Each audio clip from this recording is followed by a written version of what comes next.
Hey, this is Andrew Brown. We're taking a look at the Cloud Foundation Toolkit project. This is produced by Google, and basically what it is, it's a collection of Terraform blueprints. So if we go over to here, we can see we have tons and tons of blueprints. So let's say you wanted to deploy cloud functions using Terraform. You could go down here, and basically they will have a module for it.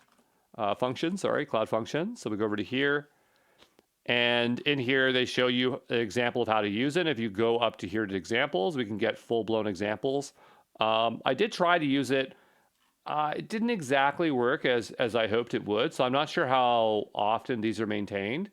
It says this was updated last month, but they are here, and so you can use this to get an idea of how you can work with it. My major question is like, what version of Terraform or the GCP provider is it using?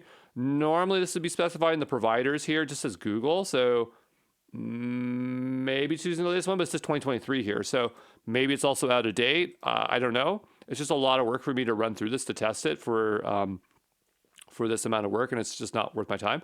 And neither is it yours. But the point is, it's on the exam guide. I just wanted to make sure that you understood that this is just a collection of Terraform blueprints. Okay, ciao, ciao.